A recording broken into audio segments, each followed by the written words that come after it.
What's up, Paul? Mac Friday, Devil's Digest. How's it going? How's the transition been to Tempe thus far? It's been fantastic. All my teammates, coaches, and everyone has been, very helpful getting me to move in and get adjusted with the offense and everything. So it's been great. They've all been very helpful. Hi, Paul Holder, Devil's Digest.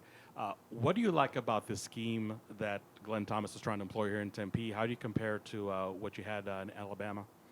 For sure. I mean, with Coach O'Brien, he's a similar pro-style offense coordinator along with Coach Thomas, and so it has a lot of similarities. And ball's ball. Once you get out there, it's just you go through your reads, you identify the defense, stuff like that. So it's once you get involved and once you get out playing on the field, it's all second nature.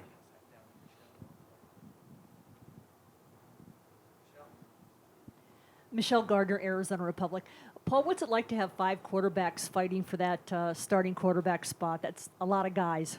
Right. So it's fantastic, honestly. It keeps the competition going. Everyone's, pushing each other because we all, in the end of the day, want the best player to play, and we want to go win a Pac-12 championship. So we're all pushing each other, and it's honestly a great experience to be out there with all 5 guys, with such great spirit. So it's been really good.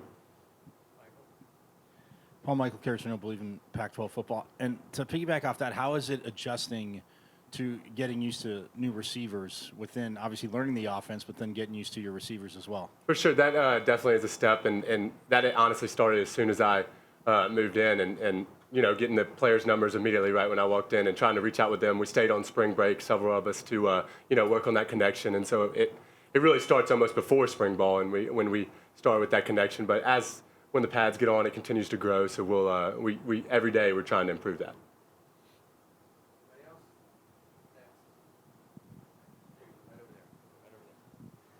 Remy Massey, State Press. My question for you is, what was your main reasoning for coming to Arizona State and just making that big leap? Right. I think it was just a great opportunity for me. I thought the University of Alabama, I wouldn't change a thing staying for 3 years, and I really felt like I had a great experience, and they really have taught me to where I am today. And I felt like it was just a great opportunity for me, and with Coach Herman, what he's doing here, and all the players and how we're bought into his process, I think it was just a great fit. And my follow-up question for you is, what does the game of football mean to you personally? Shoot, that's a broad question, but the game of football means really the world to me. I mean, it started back from right when I was a kid. My dad's throwing a little football in my crib right when I'm born. So I mean, all my entire life I've been I'm surrounded by football, watching on TV, and always wanted to be a football player growing up. And so as time grew on, being able to play in college football has really been something fantastic. Thank you. Jordan Spurgeon, Sports 360 AZ. How you liking Tempe so far? Tempe's fantastic. I mean, it's great weather. They say it gets to 120 here. I don't know how much I believe that till I see it, but we'll see. But I'm really excited. I love it here. Food's phenomenal. I didn't expect the food to be as good as it is, but it's great. Just the whole area is awesome. Great people. Just love Tempe. It's really great. Got a favorite place yet?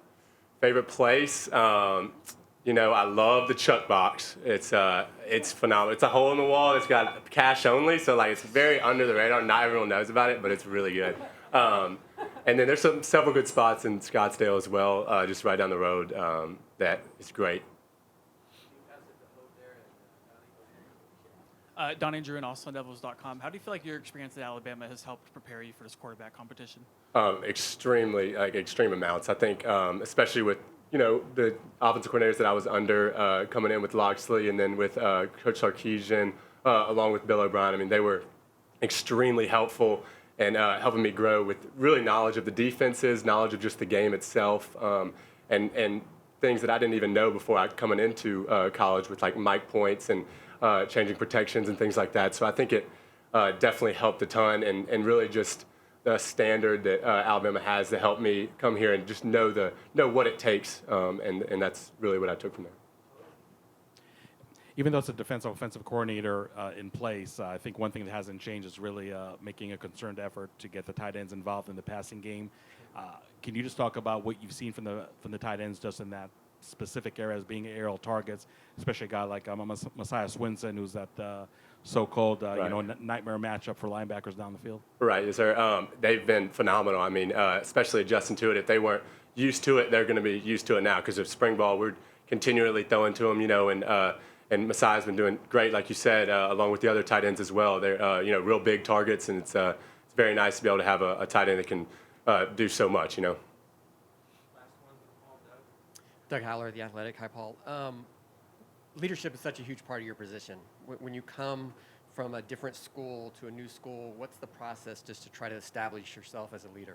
Right, no doubt. I think that's a huge deal at quarterback, especially. I think leadership is something that we can't take lightly, and I believe a lot of it is earned on the field. Actually, I think that's when you get your respect and you have you build the relationships with your players where they trust you, and when you can reach that point, that's when you can really make a difference and be the leader that you want to be. And obviously, I think that can be a slow process, but that's when you want to start it early in spring and be able to, be the talkative guy. I might not be the biggest rah-rah, screaming, hollering guy, but I will definitely, be a leader through the mouth and then talking. So I definitely think that's a huge deal.